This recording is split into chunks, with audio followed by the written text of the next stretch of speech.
성경이 우리에게 말해주고자 하는 가장 중요한 사실은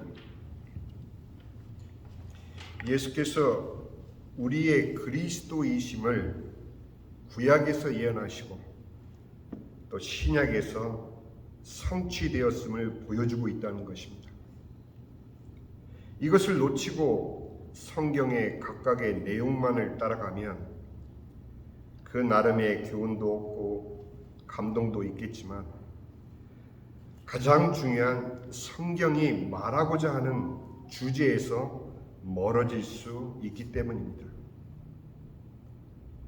그래서 우리가 주님 앞에 나올 때는 분주한 우리의 마음을 정돈을 해야만 이것을 볼 수가 있습니다.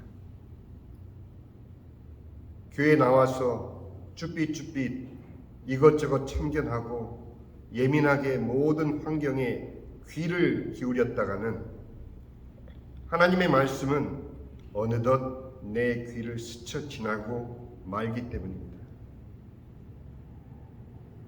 그래서 저는 올 한 해 동안 구약에서 예언된 예수 그리스도와 신약에서 성취된 예수 그리스도의 복음을 따라가 보기로 했습니다.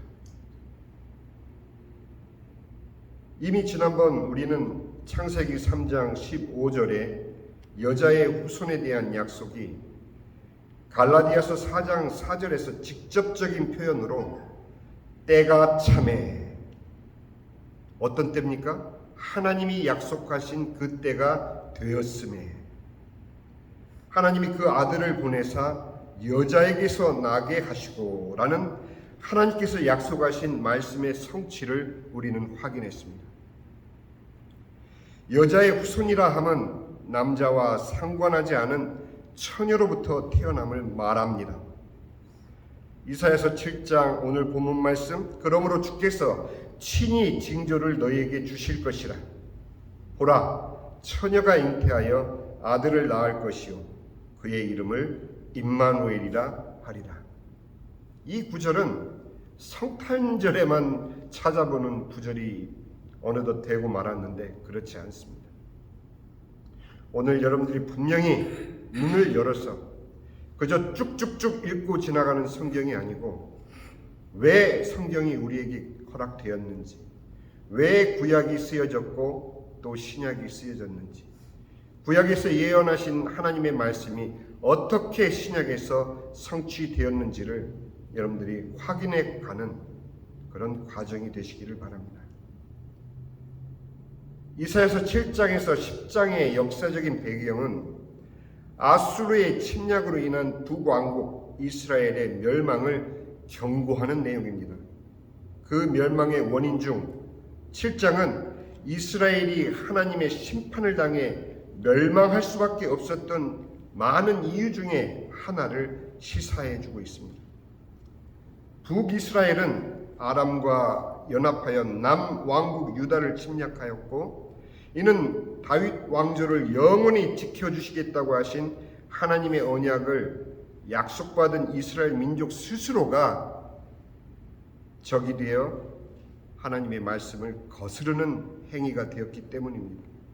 그렇게 북이스라엘의 침공 때문에 온 남유다 백성이 두려움에 사로잡혀 있을 때 하나님은 이사야 선지자를 통하여 바로 이 임마누엘 약속을 주시면서 너희가 하나님만을 굳게 믿으면 의지하면 친히 하나님께서 대적을 물리쳐 주겠다라고 남유다 아하스 왕에게 약속하는 내용이지만 불행한 것은 그동안 바알을 섬기는 우상 숭배를 일삼아오던 아하스 왕은 이 하나님의 말씀을 받아들이지 않았습니다. 오히려 인간적인 술수로 외교적으로 아수르의 힘을 빌어서 아람과 북이스라엘 연합군과 대항하고자 하는 그런 그의 생각만을 의지할 뿐이었습니다. 그러나 사실 하나님이 약속하신 이 말씀은 궁극적으로 그리스도에 관한 약속으로 곧 창세기 3장 15절에서 약속하신 여자의 후손에 대한 메시아 예언인 것입니다.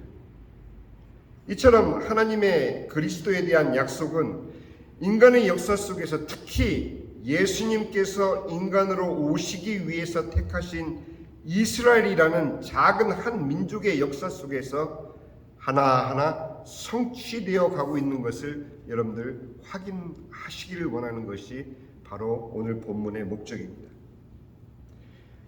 이처럼 하나님의 언약이 인간 역사 속에서 사실로 성취되어 가듯이 현재 하나님의 자녀들인 여러분과 저의 개인의 삶을 통해서도 이런 하나님의 말씀이 이루어져 가고 있다는 것을 여러분들 빨리 눈치를 채셔야 합니다. 고상한 표현으로 이 말씀을 깨달아라, 감동받아라 이런 표현 쓰고 싶지 않습니다. 빨리 눈치를 채야 됩니다.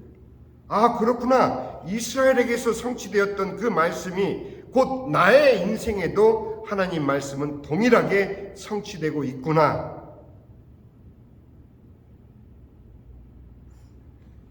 그것을 알 때 여러분들의 삶은 달라질 수밖에 없게 되는 것입니다.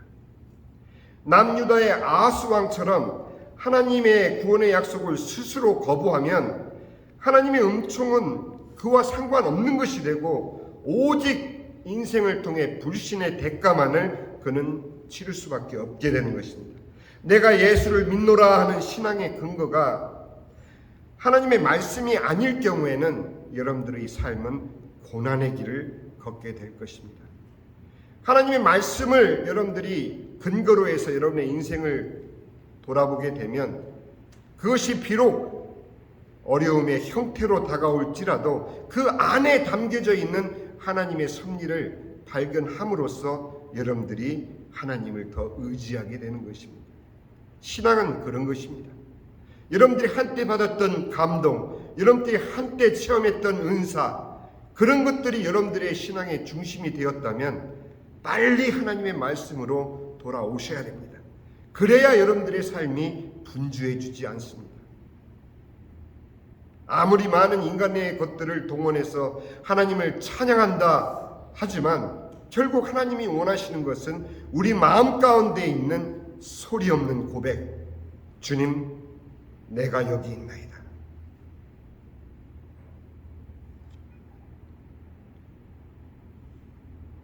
오늘 본문 7장 14절에서 16절의 말씀은 본뜻은 이렇습니다. 아하스 왕 당시 어렸던 아하스 왕이 이사야 선지자를 통해서 그 하나님의 말씀을 들었을 그 당시에 어렸던 어린아이, 여자 어린아이 하나가 자라서 처녀가 되어 결혼을 하고 아이를 낳아 그 낳은 아이가 선악의 구분을 하게 되는 나이가 될 쯤, 그러면 대략 어린아이가 자라서 처녀가 돼서 정년기에 결혼하고 아이가 낳고 그 낳은 아이가 선악의 구분 몇 살쯤 될까요? 이거는 안 된다, 된다, 가장 기본적인 선악을 구분하는 그 나이까지를 총틀어 우리가 약 20년 정도로 계산을 하면 하나님의 말씀대로 20년 후에 북이스라엘에 대한 심판이 있으리라는 이사야 선지자의 예언이었던 것입니다. 하나님은 이런 역사 속에서 그리스도의 탄생을 바로 그 예언 속에 심으셨던 것입니다. 그 심으신 예언대로 신약에서 바로 예수 그리스도의 임마누엘의 성취가 일어나는 것입니다. 마태복음 1장 18절에부터 23절 여러분들이 읽어보시면 23절에 보라, 처녀가 잉태하여 아들을 낳을 것이요 그의 이름을 임마누엘이라 하리라 하셨으니 이를 번역한즉 하나님이 우리와 함께 계시다 함이라. 지금 이 시대에 태어나 예수를 믿는 우리는 이처럼 하나님의 말씀이 사실로 성취됨을 우리는 알 수 있지만 당시에는 그 시대를 살던 아하스 왕은 우상 숭배를 해오던 까닭에 하나님께 간구하지 않겠다며 나는 하나님께 간구하지 않겠노라. 바로 불신으로 이사야 선지자를 통해 전달된 하나님의 구원을 거부했던 것입니다. 오늘날 그가 믿든지 그 사람이 믿든지 거부하든지 상관없이 이 도도히 흐르는 하나님의 구원 계획은 이미 예수 그리스도의 복음에서 완성되어 선포되고 있습니다. 그렇게 복음이 선포되는 지금도 얼마나 많은 사람들이 아하스왕과 같은 처지에서 하나님의 구원을 그들의 불신과 우상 숭배로 인해 거부하고 있는지 알 수가 없습니다. 이사야서 9장은 이런 그들에게 이 모든 일이 단순한 예언이 아닌 너희들의 믿음이 좋고 나쁘고 부족하고 이 조건이 아니고 이것을 하나님께서 하나님의 열심으로 이루시겠다는 하나님의 의지를 다시 한번 우리에게 말씀해 주고 계십니다. 우리 다 같이 이사야서 9장 1절 말씀 찾아보겠습니다. 이사야서 9장 1절 말씀. 오늘 본문만큼이나 우리에게 중요한 말씀입니다. 9장 1절에서 6절까지 말씀 제가 읽고 7절을 다 같이 함께 읽겠습니다. 전에 고통받던 자에게는 흑암이 없으리로다. 옛적에는 여호와께서 스불론 땅과 납달리 땅이 멸시를 당하게 하셨더니 후에는 해변 길과 요단 저쪽 이방의 갈릴리를 영화롭게 하셨느니라. 흑암에 행하던 백성이 큰 빛을 보고 사망의 그늘진 땅에 거주하던 자에게 빛이 비치도다. 주께서 이 나라를 창성하게 하시며 그 즐거움을 더하게 하셨으므로 추수하는 즐거움과 탈취물을 나눌 때의 즐거움같이 그들이 주 앞에서 즐거워하오니 이는 그들이 무겁게 맨 멍에와 그들의 어깨의 채찍과 그 압제자의 막대기를 주께서 꺾으시되 미디안의 날과 같이 하셨음이니이다. 어지러이 싸우는 군인들의 신과 피 묻은 겉옷이 불에 섭같이 살라지리니 이는 한 아기가 우리에게 낳고 한 아들을 우리에게 주신 바 되었는데 그의 어깨에는 정사를 메었고 그의 이름은 기묘자라 모사라 전능하신 하나님이라 영존하시는 아버지라 평강의 왕이라 할 것임이라. 7절 다 같이. 그 정사와 평강의 더함이 무궁하며 또 다윗의 왕자와 그의 나라에 군림하여 그 나라를 굳게 세우고 지금 이후에 영원히 정의와 공의로 그것을 보존하실 것이라. 만군의 여호와의 열심히 이를 이루시리라. 얼마나 하나님께서 확신하시기를 원하시는가?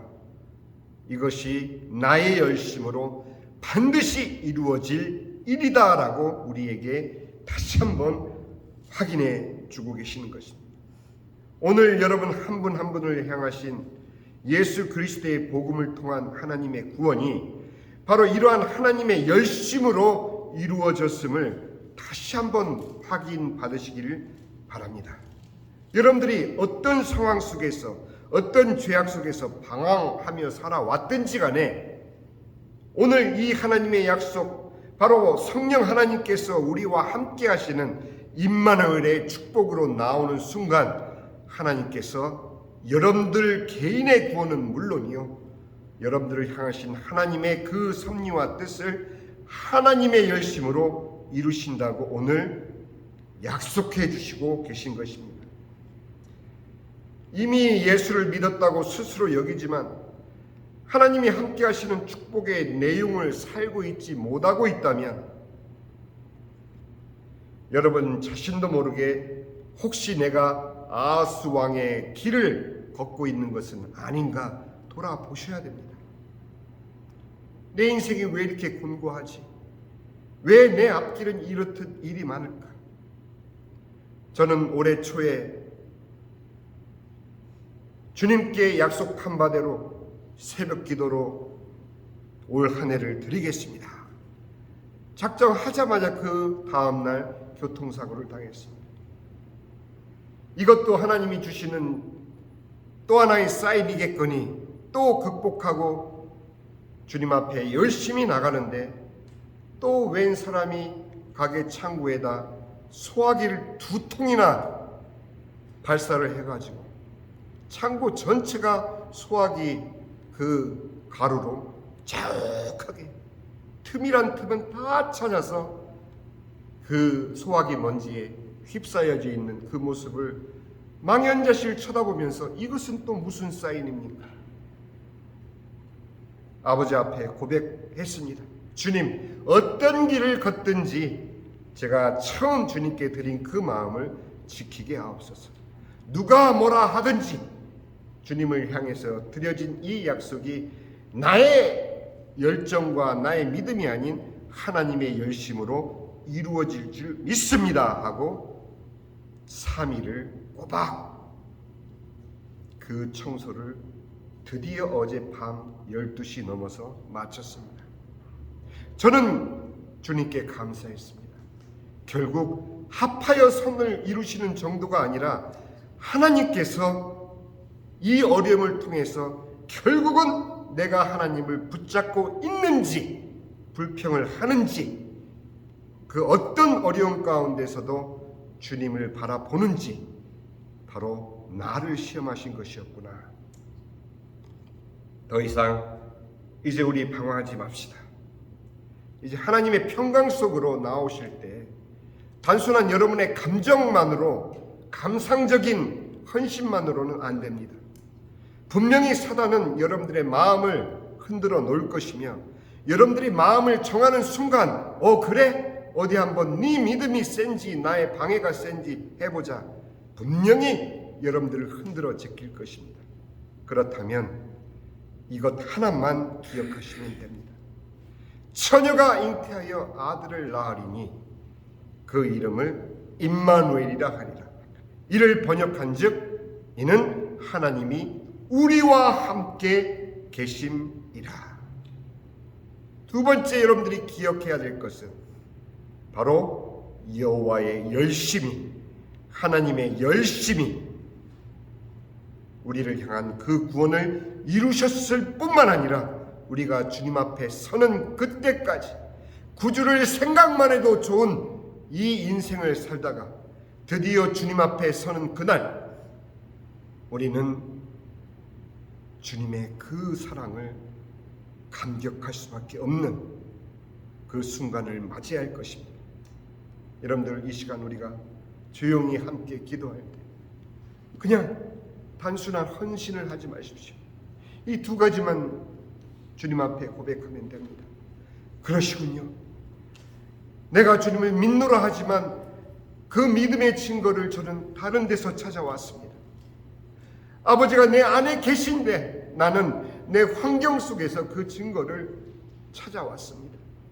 내가 바라는 것이 이루어지고 내가 기도하는 것이 응답받고 내게 좋은 일만 있어지면 그것이 하나님이 나와 함께 하시는 증거인 줄 알았는데 주님 내 마음을 받으시고 나를 흔드는 그 어떤 방해 속에서도 나를 지키시고 나와 함께 하시고 나를 향하신 주님의 그 사랑을 우리로 더 믿게 하시는군요. 감사합니다.